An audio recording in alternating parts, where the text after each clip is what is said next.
What's up, Giants fans, Hub watchers, YouTube subscribers, Twitter and Instagram followers? It's Noname back at it again with another Giants video. And this one we're going to talk about Saquon Barkley. Before we get into it, I encourage you all to smash that like button, hit that subscribe button. I hope you guys are staying safe, wearing your masks, washing your hands, all of that. You know, up here in the New York area, the lockdown is slowly being lifted. Still don't have no idea when it's actually going to be completely over, but it's slowly going back to normal. But let's get into the topic.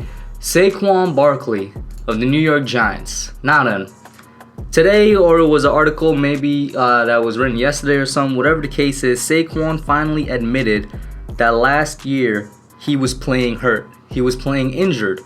Now, as Giants fans, we all know this. He went out with the high ankle sprain in week 3. It was supposed to be an injury that took him out for like 6 to 8 weeks. He came back in 2 or 3 weeks.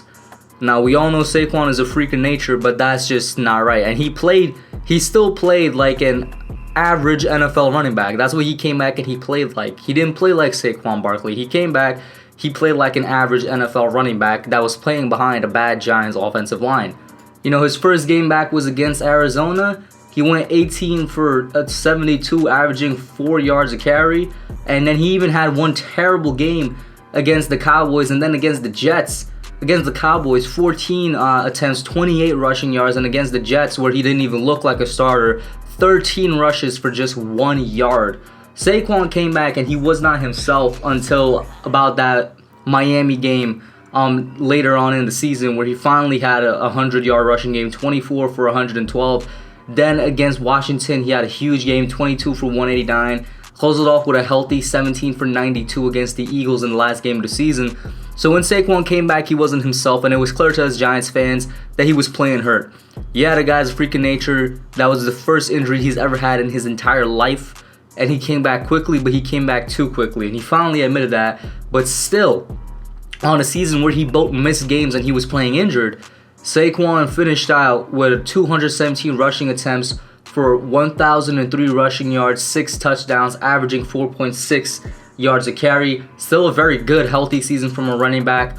Still a 1,000-yard season from a running back that missed a good amount, 2-3 games, that came back and was playing hurt. And that's kind of where I decided to base this topic off of, because Saquon is in the conversation right now, the very early conversation for being the 2020 MVP. Now, I'm getting this off sportsline.com, obviously, an odds website, a betting website.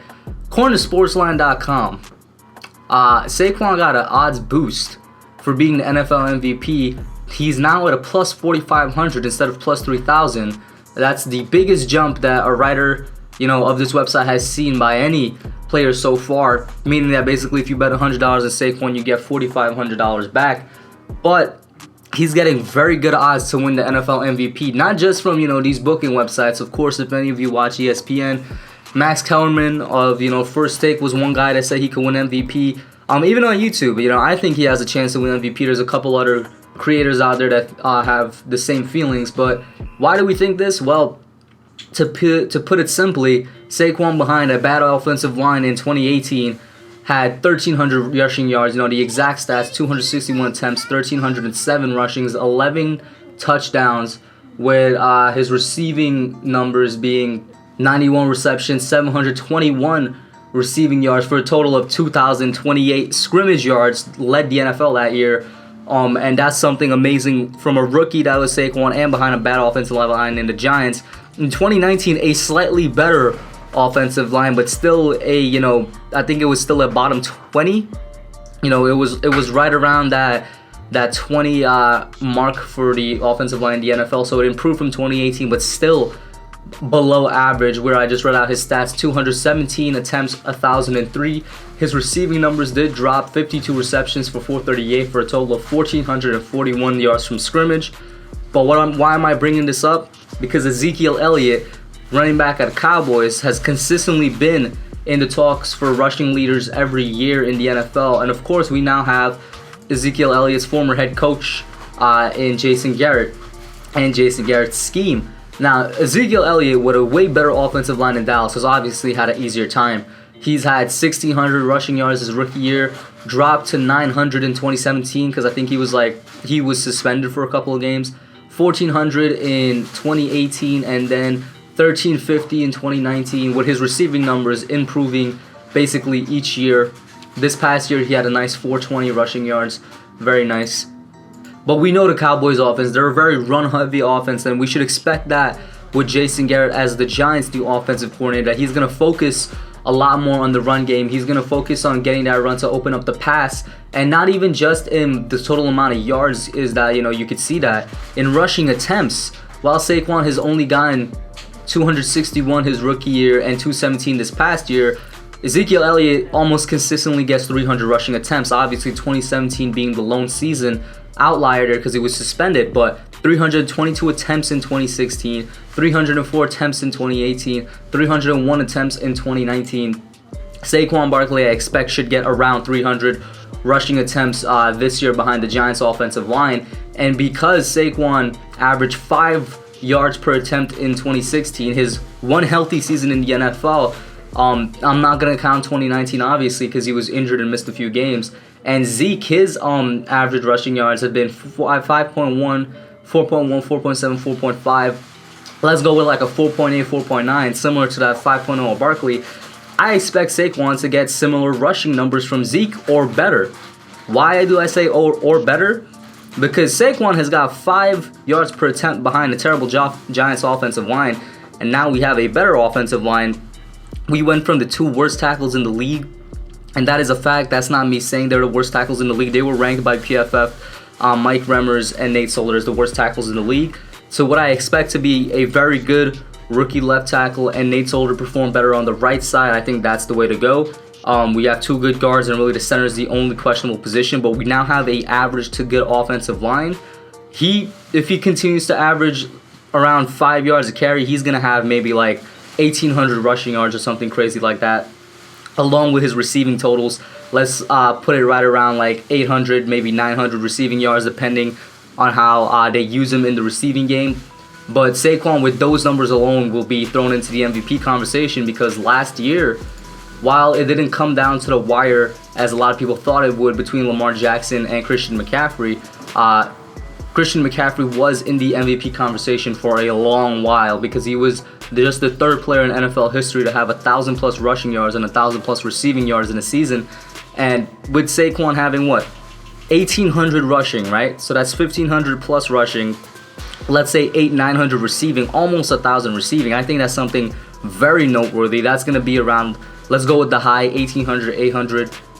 That's 2,600 yards from scrimmage. Going to be a very, very high amount of yards per scrimmage from the league. Christian McCaffrey, I think, finished with 2,392. So, and I think Saquon can surpass that. Maybe he gets 3,000 yards from scrimmage, and it all comes down back to this offensive line and the offensive scheme that we're running. But he's definitely going to be in the MVP conversation. It's just a matter of is he actually going to win it. And with the way the NFL works now, that's probably not going to happen. Not only is it a very pass-happy league where they're looking to give the award to a quarterback. Of course, the last time a running back won the award was Adrian Peterson in 2011. Christian McCaffrey was in the conversation last year, but that died out like real quick in the second half of the season. Todd Gurley in 2018 was also in the conversation, but once again died down in the second half of the season. Of course, that was due to his injury, but Patrick Mahomes in 2018 was none to be messed with. The league is very pass happy, and it also comes down to the league gives it to somebody on a winning team. The most valuable player award, while it still goes to the most valuable player on their team, it goes to the most valuable player on a winning team rather than the most valuable player in the entire NFL. What I say by that is if Saquon actually gets 3,000 yards from scrimmage next year for the Giants, he is the most valuable player in the NFL, because nobody else is going to do that. And you take him off the Giants, you take those 3,000 yards from scrimmage away, who knows where we finish. But realistically speaking, I see us as a 6-10, 7-9 team. They're not going to give the award to somebody on a losing team, no matter how good they are. Added up with the fact that he's a running back instead of quarterback, it's going to be really difficult for them to actually give Saquon this award if he does this. But who knows, maybe they do. But I do think he's going to be in the conversation for sure, because he's coming back healthy. He says he's feeling better. He admits that he was playing hurt last year. He wants to test himself because we have a better offensive line and because we're running an offense that's going to give him a lot more rushing attempts than he's ever had before. Let me know what you guys think. This was just a quick video I wanted to get out there. Very interesting topic that popped into my head. Where do you think Saquon is going to lie next year? What do you think his stats are going to end up being, and is he going to be in the MVP conversation? Let me know what you guys think. I'm out. Alright guys, thanks for watching. Put your comments down below. Make sure you smash that like button, subscribe, and turn on post notifications. Until next time, I'm out. Yeah.